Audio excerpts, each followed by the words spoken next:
चक्षुरुन्मिलितं येन तस्मै श्रीगुर्वे नमः। वाञ्छाकल्पतरुभ्यश्च कृपासिन्धुभ्येव च पतितानां पावनेभ्यो वैष्णवेभ्यो नमो नमः। श्रीकृष्ण चैतन्य प्रभु नित्यानन्द श्री अद्वैत गदाधर शिवसदि गौरभक्तवृन्द। हरे कृष्णा कृष्णा कृष्णा हरे हरे, हरे राम राम राम हरे हरे।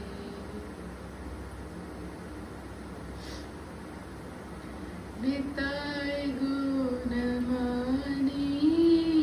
আমার, निताय गुणमणि ভানিয়া প্রেমের বন্যা বাসায়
श्री नित्यानंद प्रभु की जय।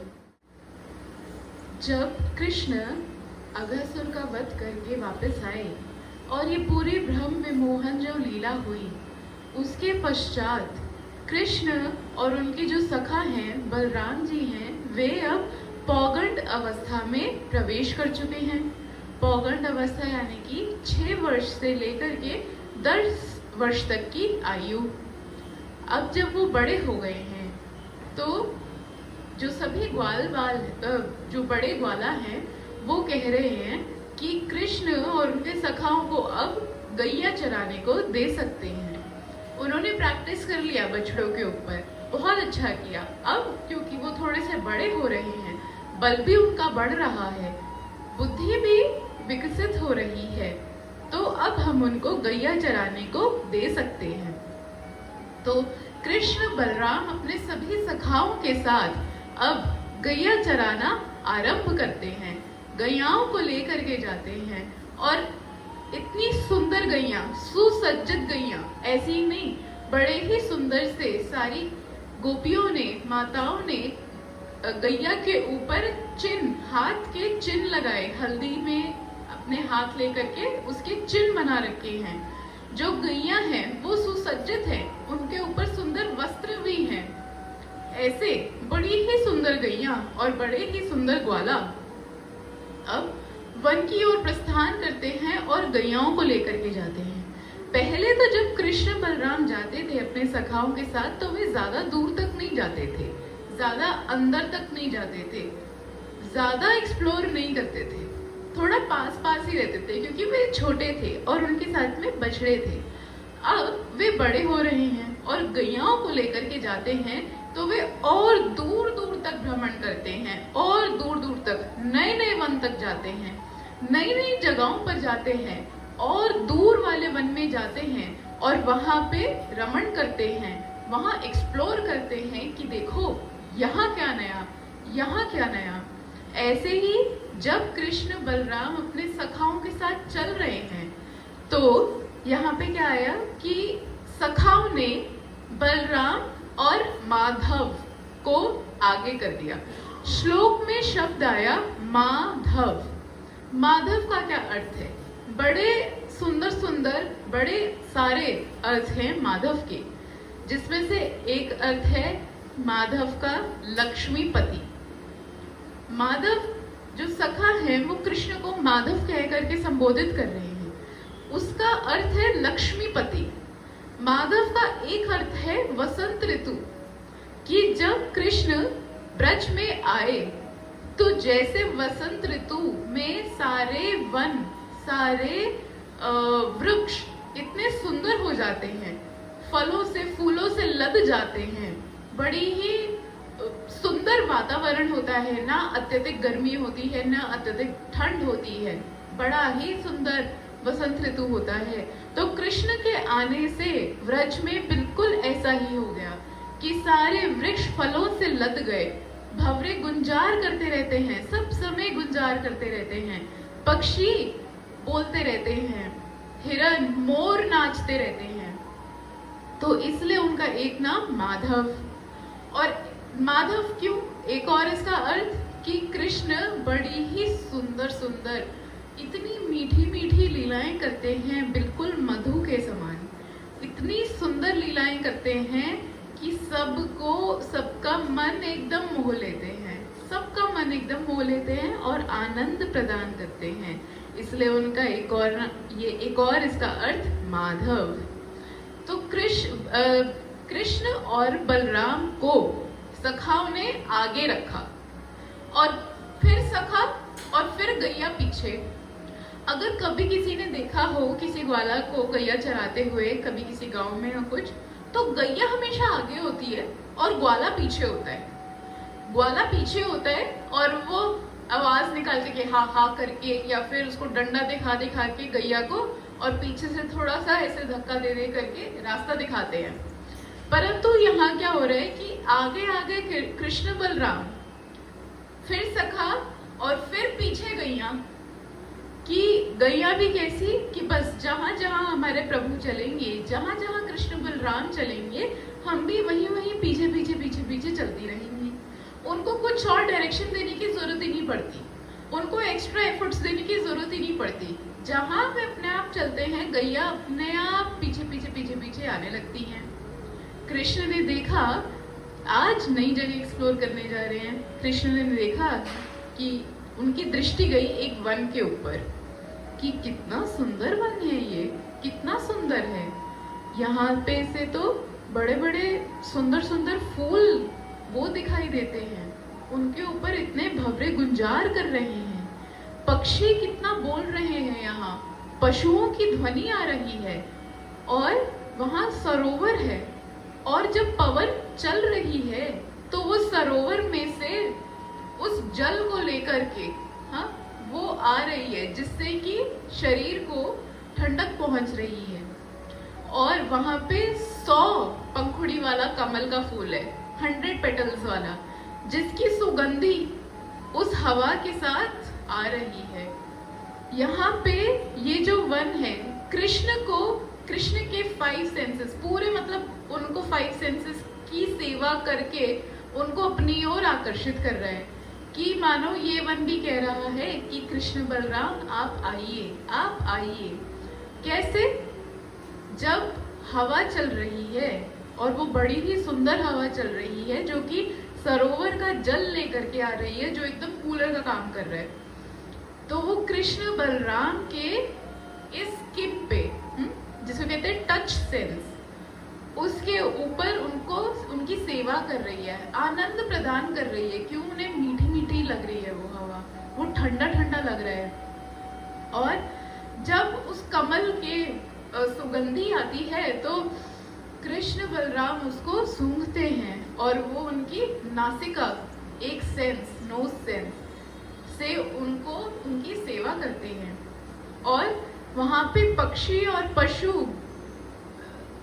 बड़ी ही मधुर ध्वनि कर रहे हैं, भंवरे गुंजार कर रहे हैं, तो उससे उनके कर्णों को सुख मिल रहा है, और ऐसे ही वो उनकी कानों से सेवा कर रहे हैं। और नेत्र देखने के लिए बड़े ही सुंदर वहां वृक्ष हैं, बड़े ही सुंदर फूल हैं, लताएं हैं, पताएं हैं, जिसको देख करके बड़ा इतना सुंदर रमणीय स्थान है, इतना सुंदर रमणीय स्थान है, जिसको देख करके कृष्ण और बलराम आनंदित हो रहे हैं।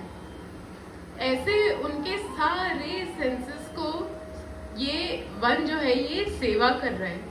कृष्ण कहते हैं आज इस ओर चलते हैं, और जैसे ही उस ओर चलना शुरू किया और थोड़े बिल्कुल वन की स्टार्टिंग में आए, तो देखा कि उधर जो वृक्ष हैं वो सारे के सारे फलों से लदे पड़े हैं और एकदम नीचे आ गए हैं, एकदम नीचे आ गए, जिसको देख करके कृष्ण कह रहे हैं कि हे दाऊ भैया, हे देवताओं में श्रेष्ठ, आपके लिए देखिए आज ये वृक्ष जो हैं वो नीचे झुका करके आपको प्रणाम कर रहे हैं।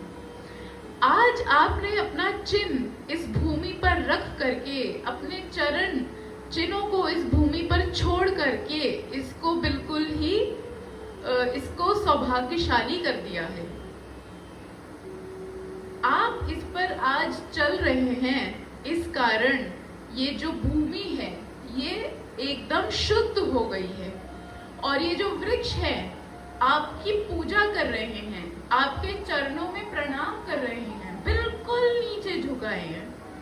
फिर कुछ भंवरे जो हैं वो बलराम जी के पीछे पीछे पीछे पीछे चल रहे हैं, पीछे पीछे चल रहे हैं और गुंजार कर रहे हैं, गुंजार कर रहे हैं, जिसको देख करके कृष्ण कह रहे हैं कि हे दाऊ भैया, हे बलराम, ये भंवरे इनका सौभाग्य तो देखो, ये आज आपकी आरती कर रहे हैं, आपकी पूजा कर रहे हैं, और गुंजार करते हुए ये आपके गुणों का गान कर रहे हैं। ये कोई ऐसे ही नहीं कर रहे हैं, ये आपके गुणों का गान कर रहे हैं। फिर देखते हैं आगे कि मोर सामने आ गया है। कृष्ण उसको देख करके कहते हैं कि हे बड़े भैया, ये देखिए मोर आपके सामने आकर के कैसे ये पंख फैला रहा है, कि आपकी सेवा करना चाहता है, आपको नाच करके दिखा रहा है आपके मनोरंजन के लिए।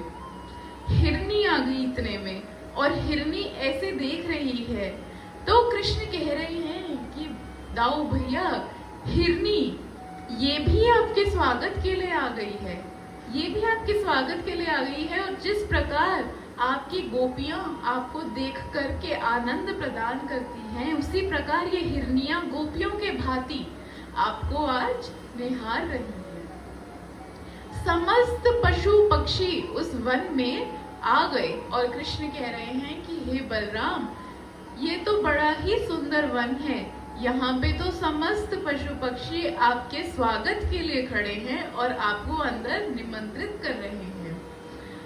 और ऐसे करके कृष्ण बलराम अपने सखाओं के साथ और समस्त गैयाओं के साथ उस वन में एंटर किए, और बड़ा ही सुंदर स्थान, गैया अपना घास चर रही है।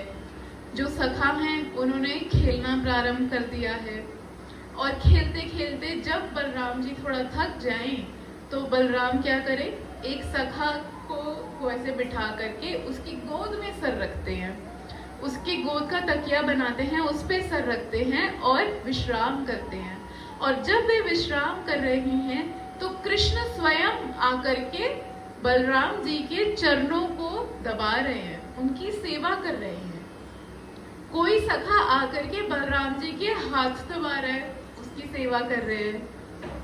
और फिर जब कृष्ण खेलते खेलते थक जाए तो कृष्ण भी लेटना चाहे, तो सभी जो सखा हैं वो बड़े सारे पत्ते तोड़ करके ले आते हैं कि कृष्ण के लिए तकिए का काम करेगा। तो कृष्ण कहते नहीं, सखा तुम ही आओ, हम तुम्हारी गोद में लेटेंगे। तो कृष्ण की गोद में कृष्ण किसी सखा की गोद में फिर लेट जाते हैं, उसको तकिया बना करके, और कोई एक सखा कृष्ण के चरण दबाता है। तो इस प्रकार ये बड़े ही सुंदर सुंदर वहाँ पे लीलाएं करते हैं। कभी मोर बन जाते हैं और उसकी एक्टिंग करके बलराम जी को दिखाते हैं, उनको आनंद प्रदान करते हैं। कभी बंदर की तरह एक्टिंग करते हैं और बलराम जी को दिखाते, देखो मैं बंदर हूँ, और बलराम जी को ये देख करके बड़ा आनंद आता है, बड़ा आनंद आता है। इतने में कुछ सखा बोले कि अरे वाह, बड़ी क्या सुगंधी आ रही है, इतनी मीठी सुगंध, इसको सूंघ करके तो हमको भूख लगाई है, हमको भूख लगाई है। हे कृष्ण बलराम, हमको फल खाने की इच्छा होती है। तो फिर दूसरा सखा कहता है कि ये जो फल है ये ताल वन से आ रहा है, इसकी सुगंधी ताल वन से आ रही है, परंतु वहां कोई जा नहीं सकता, कोई नहीं जा सकता। उधर एक असुर रहता है, वो किसी को आने नहीं देता। मनुष्य अगर कोई वहां जाता है तो वो उस मनुष्य को खा जाता है। कोई पशु तक वहां नहीं जा सकता, शेर भी वहां जाने से डरता है, नहीं जाता, वो असुर सबको खा जाता है। और कोई पक्षी तो ऊपर से उड़ के भी नहीं जाता उस वन पे से, ताल वन पे से। क्यों? क्योंकि वो जो असुर है वो उसको खा जाता है।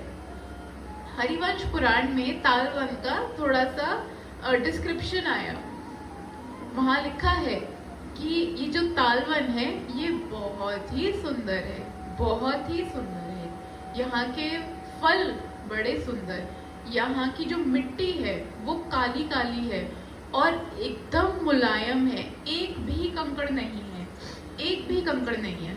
और ये गोवर्धन और मथुरा के बिल्कुल बीचों बीच पड़ता है, बिल्कुल बीचों बीच। गोवर्धन से भी 1 कोस लगता है और मथुरा से भी 1 कोस लगता है, एकदम सेंटर में है ये तालवन। तो कृष्ण कहते हैं कि तुम्हें वो फल खाना है तो चलो चलते हैं फिर। अब यहाँ पे वैष्णवगण एक बात बताते हैं, वो कहते हैं कि सखा जो है वो कृष्ण बलराम को फल खाने के लिए ऑर्डर नहीं कर रहे, क्योंकि ये जो सखा है ये कोई मामूली सखा नहीं है, ये मामूली बच्चे नहीं है, ये स्वयं देवता हैं, ये स्वयं देवगण हैं, भक्त हैं, उच्च कोटि के, उच्च कोटि के। तो सिर्फ किसी फल की सुगंधी से वो बहक जाएं और उन्हें भूख लगे और वो इस प्रकार कहने लगे कि हमें तो वो फल खाना ही खाना है, जिद करने लगे, तो वो तो पॉसिबल ही नहीं है। वे क्या चाहते हैं? वे कृष्ण बलराम की सेवा करना चाहते हैं। वो चाहते हैं कि कृष्ण बलराम को वो हम फल खिलाएं।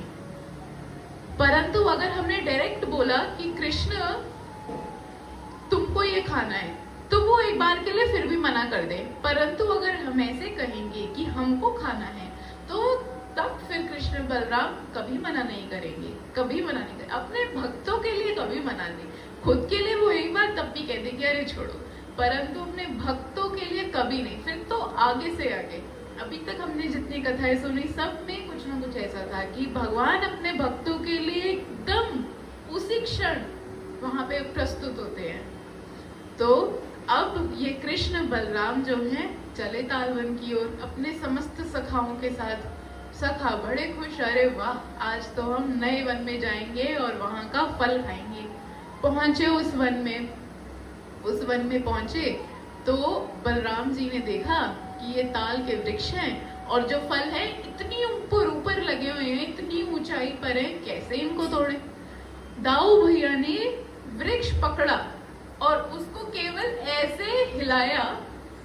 उसी हिलाने के कारण वो वृक्ष के जो फल हैं वो सारे नीचे धम धम धम धम धम करके नीचे गिरने लगे और सखा उठा करके उनको खा रहे हैं, कृष्ण को खिला रहे हैं। और जैसे ये आवाज सुनी आ गया वो धेनुकासुर, वो जो असुर धेनुकासुर वो आ गया। वो कहता है कि आज किसका मरने का मन कर गया जो मेरे वन में आ गया है।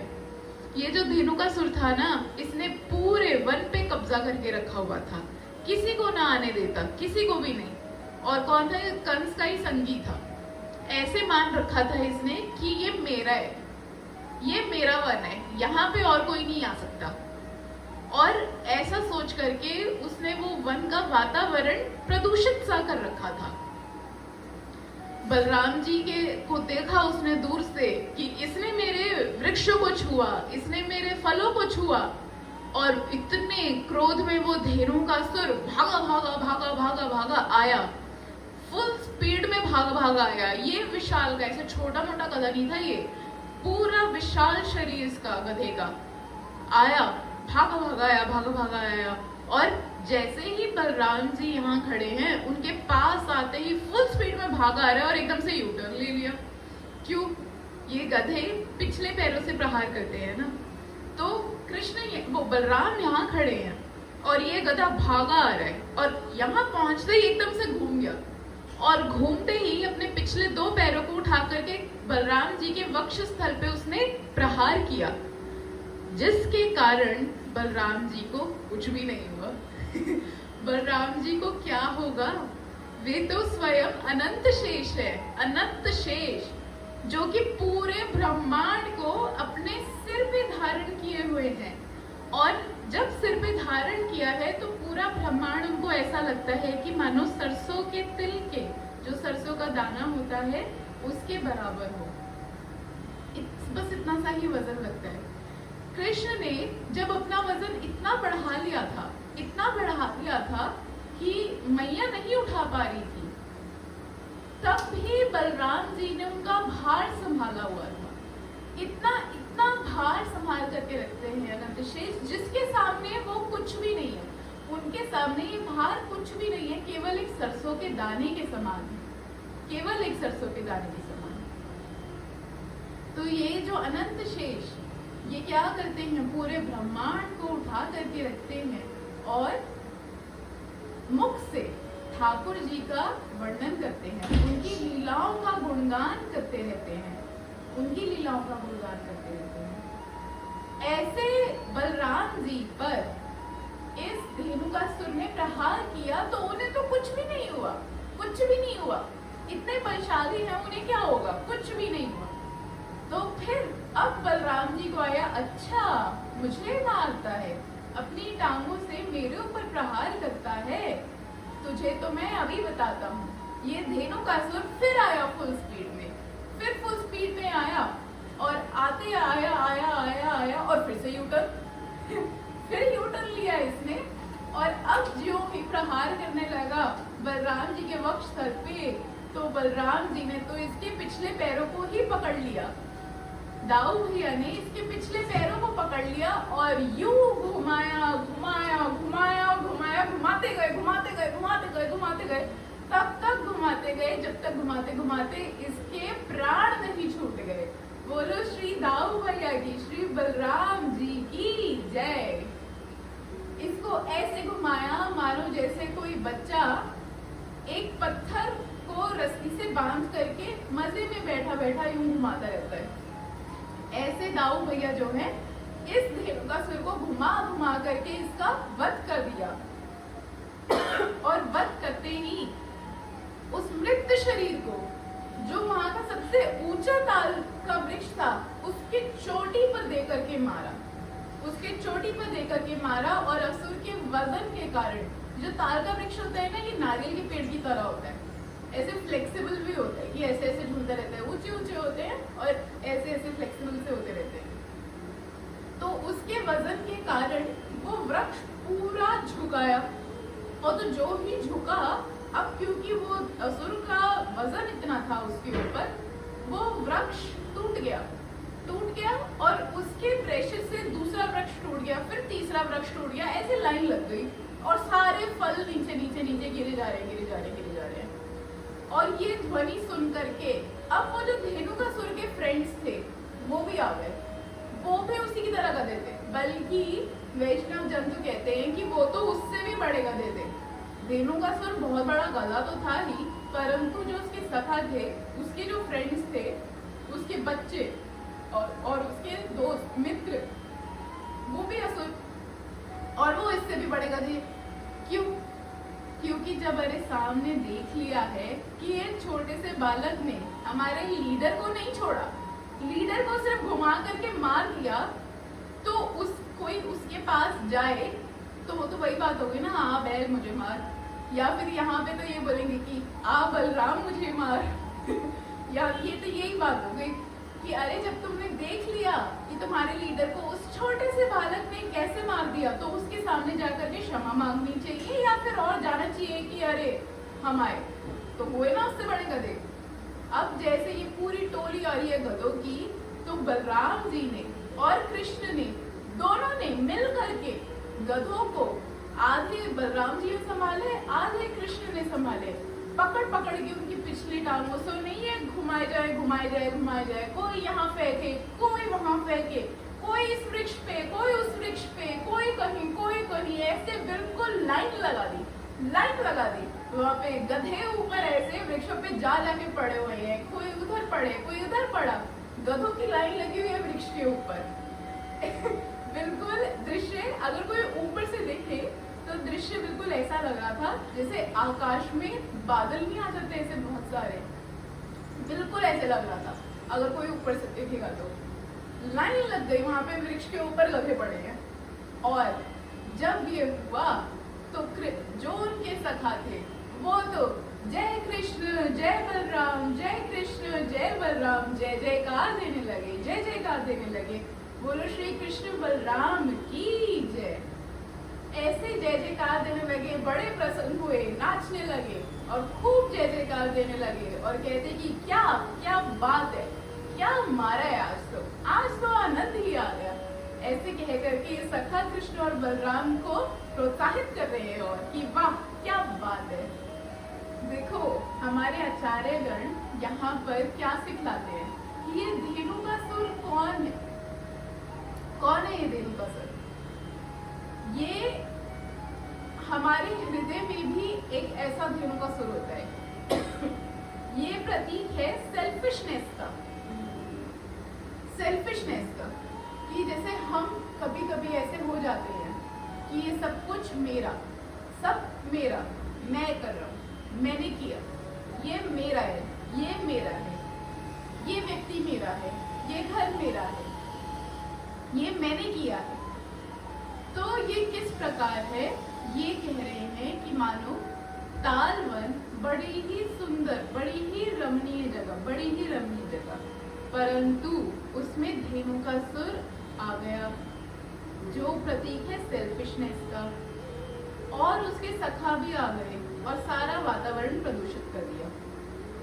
तो हमारा हृदय, भक्त का हृदय भी बहुत ही सुंदर होता है, बहुत सुंदर होता है, बड़ा ही रमणीय होता है, परंतु उसमें अगर ये धेनुकासुर रूपी सेल्फिशनेस आ जाती है तो वो वहीं प्रदूषित हो जाता है। और जहां धेनुकासुर आया, यानी कि जहां सेल्फिशनेस आई, तो वहां पे फिर उसके मित्र भी आए। कौन? क्रोध, लोभ, मद, मत्सर्य, ईर्ष्या, ये भी आए। और जो ही ये मन में आए तो ये पूरे मन को प्रदूषित कर दिया, पूरे मन को प्रदूषित कर दिया। अब इस प्रदूषित मन में कृष्ण नहीं आ सकते, भगवान नहीं आ सकते। भगवान सुंदर जगहों पे, शुद्ध जगहों पर जाते हैं, ऐसी जगहों पे नहीं जाते। तो ऐसे मन में भगवान नहीं आ सकते। तो तब क्या होता है? तब गुरु, बलराम रूपी गुरु जो हैं, वे हमारे जीवन में आते हैं, वे हमारे जीवन में आते हैं। बलराम जो हैं वो सारे गुरु तत्व का स्रोत है। गुरु तत्व बलराम जी से ही प्रकटित होता है, वहीं से, उन्हीं के एक्सपेंशन से जितने गुरु हैं ये बलराम जी के ही एक्सपेंशन से, गुरु तत्व वहीं से ही निकल रहा है। तो जिस प्रकार बलराम जी ने उस धेनुकासुर का वध किया, उसी प्रकार ये जो हमारे हृदय में, हमारे मन में इतने अनर्थ होते हैं, इतने अनर्थ होते हैं, कितने कितने जन्मों के जो अनर्थ हैं, गुरु जी आते हैं, गुरु जी हमारे जीवन में आते हैं और उन अनर्थों को काटते हैं, उनका वध करते हैं। कैसे करते हैं? हमें उपदेश देते हैं, और जो ही हम उनके उपदेशों का पालन करते हैं तो हमारे हृदय में जितने अनर्थ हैं, एक एक एक एक करके सब ही नष्ट होते रहते हैं। और फिर ये हृदय जो है वो शुद्ध हो जाता है, जिसमें भगवान स्वयं आकर के फिर वास करते हैं। जब भगवान आते हैं तो फिर परम आनंद की अनुभूति होती है, परम आनंद की अनुभूति। हमें भी अपने जीवन में इस प्रकार से गुरु धारण करने चाहिए। और अगर कभी जीवन में गुरु आए सामने तो कभी भी ऐसे ढीला नहीं छोड़ना चाहिए कि हाँ कर लेंगे, नहीं। देखिए, मैंने कुछ गुरु जी के दर्शन करते हैं, सब कुछ है, परंतु उनको गुरु रूप में स्वीकार नहीं कर रहे। कैसा होना चाहिए? यहाँ पे मृगारी, वो जो हंटर, जो शिकारी था, उससे सीखना चाहिए कि जब नारद जी आए उसके जीवन में तो उसने ज्यादा आनाकानी नहीं की। उसने बिल्कुल देखते ही, नारद जी की वाणी को सुनते ही कहा कि आज तक ऐसा ज्ञान तो मुझे किसी ने नहीं दिया, आप मुझे बताएं कि मुझे क्या करना है। उसने तुरंत करके नारद मुनि को अपना गुरु स्वीकार किया। तो वहां से हमें सीखना चाहिए कि जब इतना दुष्ट शिकारी, गुरु, जब उसके जीवन में गुरु आए, उन गुरु को उसने एक क्षण में स्वीकार किया, तो हम क्यों नहीं करते? हम क्यों नहीं करते? अपने बच्चों को हम बेस्ट स्कूल में भेजना चाहते नहीं चाहते, कॉलेज में भेजना चाहते नहीं चाहते। क्यों? क्योंकि यहाँ पे फैकल्टी बेस्ट है, बेस्ट सर्विसेज ये प्रोवाइड करते हैं, हमारा बच्चा बहुत अच्छे से पढ़ेगा। एक्स्ट्रा करिकुलर एक्टिविटीज भी है, जहाँ पे स्पोर्ट्स टीचर बहुत अच्छे हैं, टीचर, वो फैकल्टी, उसके लिए हम अपने बच्चों को एक अच्छे स्कूल में भेजते हैं। तो इस लाइफ के स्कूल में हम गुरु को धारण क्यों नहीं करते? ये लाइफ का, ये स्कूल तो कुछ भी नहीं है जितना इम्पोर्टेंट ये लाइफ का स्कूल है। इसमें गुरु जी को अपनाना बहुत जरूरी है, सही शुद्ध गुरु को अपनाना बहुत जरूरी है, जो कि आपको भगवान से मिला दे, भगवान से मिला दे। क्योंकि जब गुरु जी आएंगे वो हृदय शुद्ध होगा और भगवान से हमारा वो जो मन है वो जुड़ जाएगा। ये करना चाहिए। परंतु हम क्या करते हैं? हम उस धेनुकासुर की तरह करते हैं। क्या करते हैं? गधा बुद्धि, गधे वाली मेंटालिटी, करते रहो, काम करते रहो, करते रहो, करते, अरे किए चले जा रहे हैं, काम किए चले जा रहे हैं, सुबह से शाम तक ना भोजन ना भजन, कुछ नहीं है जीवन में। फिर कहते हैं कि मुझे मेरा परिवार पालना है, मुझे मेरे बच्चे पालने हैं, मुझे घर बनाना है, मुझे ये गाड़ी लेनी है। धेनु का सुर। और परिश्रम किए चले जा रहे। अरे जिसके लिए कर रहे हो, परिवार के लिए कर रहे हो, उस तक के लिए तुम्हारे पास समय नहीं है। परिवार के साथ बैठने के लिए तुम्हारे पास समय नहीं है। तुम्हारी बुद्धि इतनी ज्यादा बिजी हो गई है, कहीं सेटिस्फैक्शन नहीं है, उदास रहते हो। सामने बैठे भी हो अगर अपने परिवार के, तो भी बात नहीं कर पा रहे हो, मन में उदासी है। और अगर बात कर रहे हो तो वो उदासी शेयर कर रहे हो और फिर अपने परिवार वालों को भी उदास कर रहे हो। जब कर ही अगर उनके लिए भी रहे हो तो उनके साथ वक्त भी तो हो बिताने के लिए। माता पिता दोनों इतना काम कर रहे हैं, इतना काम कर रहे हैं, क्यों कर रहे हैं कि कल को मेरे बच्चे को मैं अच्छे स्कूल में, अच्छे कॉलेज में भेज सकूं। परंतु जब उस बच्चे के साथ उसका पूरा बचपन निकल जाता है, उसके साथ वक्त ही नहीं बिताया, तो फिर क्या फायदा? तो क्या फायदा? आप अलग परेशान हो, आपका बालक अलग परेशान है, तो क्या फायदा? फिर कहते हैं कि जी ये तो कुछ सुनता ही नहीं है, कि हमारा पुत्र तो कुछ सुनता ही नहीं है, गलत राह पे चल गया, इसको तो बुरी संगति लग गई है। तो आपने उसको संस्कार कहाँ दिए, उसके साथ वक्त कहाँ बिताया, उसको कुछ कहाँ सिखाया? तो ये गधे बुद्धि की तरह नहीं करना। क्यों ढोना है इतना बोझा? गधा क्या करता है? क्या करता है गधा? बोझा ढोता है, वो भी किसका? दूसरों का। किस लिए? कि मुझे घास दे देगा खाने को। अरे घास तो वैसे ही मिल जाएगी तेरे को खाने को, क्यों ढोना है इतना बोझा? इसका अर्थ ये नहीं है कि काम धंधा छोड़ दो, काम नहीं करना, नहीं, आलस से थोड़े ना पालना है। कृष्ण तो स्वयं कहते हैं कि तुम अपना कर्म करो, परंतु कैसे करो? इतना करो कि तुम्हारा परिवार चल जाए। वो वाला, वो जो दोहा आता है कि प्रभु इतना दीजिए कि मैं भी भूखा ना रहूं, मेरा साधु ना भूखा जाए, जामे कुटुंब समाये। हाँ, प्रभु इतना दीजिए और जामे कुटुंब समाये, मैं भी भूखा ना रहूं, मेरा साधु ना भूखा जाए। काम करो, लेकिन इतना करो कि जिससे परिवार पल जाए, भूखे ना रहो। और अगर तुम्हारे घर कोई साधु आ जाए, कोई मेहमान आ जाए, तो वो भी भूखा ना जाए। काम करते रहो, पर अपनी लाइफ में भगवान को जोड़ो। जब तक भजन नहीं है, तब तक आप कितनी मेहनत कर लो, वो जीरो है, जीरो।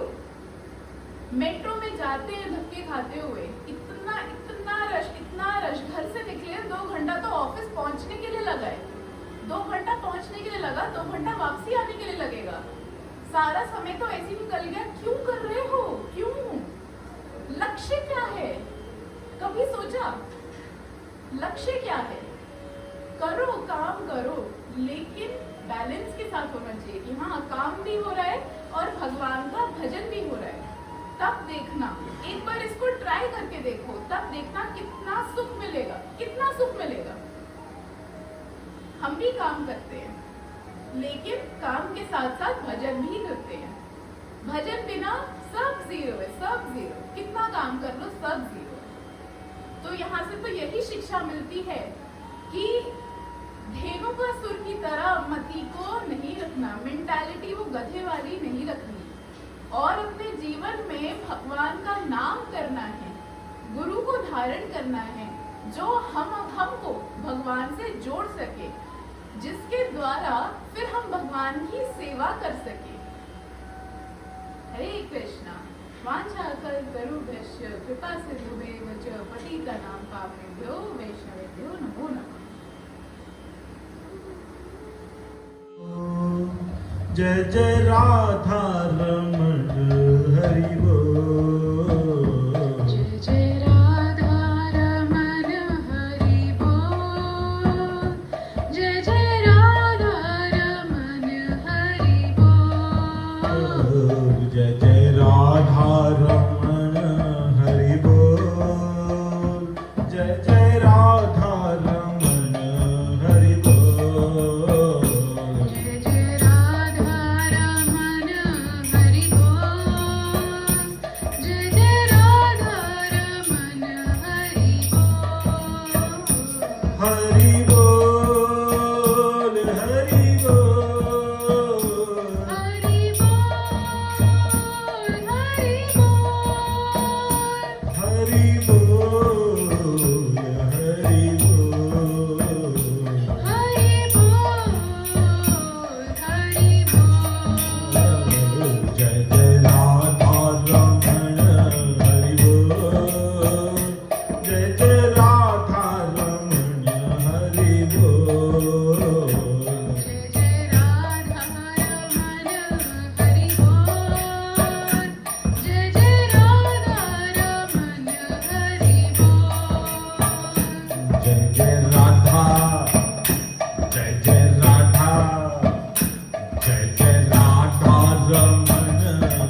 जय राधा रमण हरि बोल।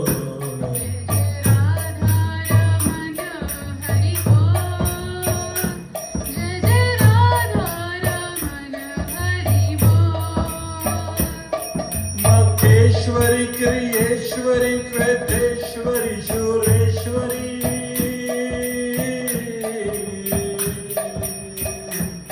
त्रिवेद भारतीश्वरी त्रिमाण शासुनेश्वरी मकेश्वरी क्रियेश्वरी त्वेतेश्वरी सुरेश्वरी त्रिवेद भारतीश्वरी त्रिमाण शासुनेश्वरी। जय जय राधा जय जय राधा रमण हरि बोल। जय जय राधा रमण हरि बोल।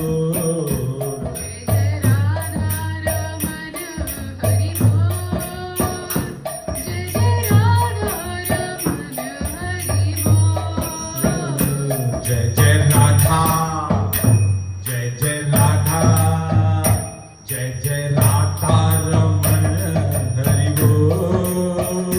जय जय राधा रमण हरि बोल।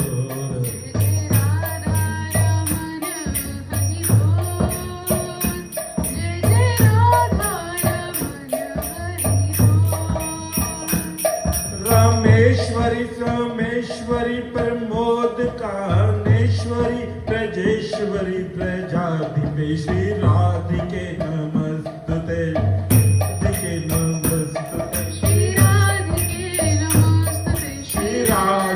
नमस्तुते श्री राधिके नमस्तुते श्री राधिके नमस्तुते। जय जय राधा जय जय राधा जय जय राधा रमण हरि बोल। जय जय राधा रमण हरि बोल। जय जय राधा रमण हरि बोल।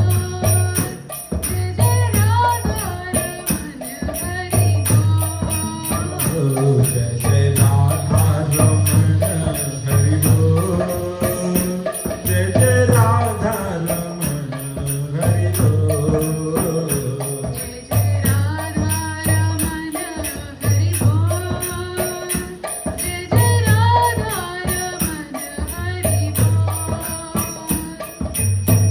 हरे कृष्णा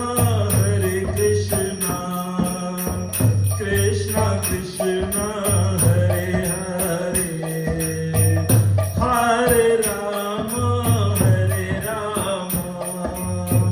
राम राम हरे हरे।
नंद नंदन जय यशोदा नंदन जय नंद नंदन नंद नंदन नंद नंदन जय यशोदा नंदन जय सीता राम लक्ष्मण हनुमान सीता राम लक्ष्मण हनुमान जय सीता राम लक्ष्मण हनुमान सीता राम लक्ष्मण हनुमान जय लक्ष्मी नरसिंह लक्ष्मी नरसिंह लक्ष्मी नरसिंह जय लक्ष्मी नरसिंह जय लक्ष्मी नरसिंह जय लक्ष्मी नरसिंह लक्ष्मी नरसिंह जय लक्ष्मी नरसिंह जगन्नाथ बलदेव सुभद्रा जगन्नाथ बलदेव सुभद्रा जय जगन्नाथ बलदेव सुभद्रा जगन्नाथ बलदेव सुभद्रा जय सुदर्शन सुदर्शन सुदर्शन जय सुदर्शन जय सुदर्शन सुदर्शन जय सुदर्शन जय गौरनिताय गौरनिताय जय गौरनिताय जय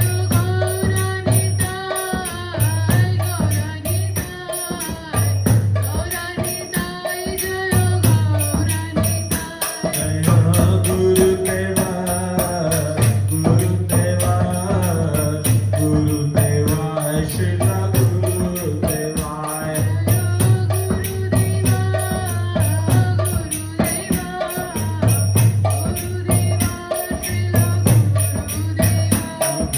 गुरु परंपरा परंपरा परंपरा गुरु परंपरा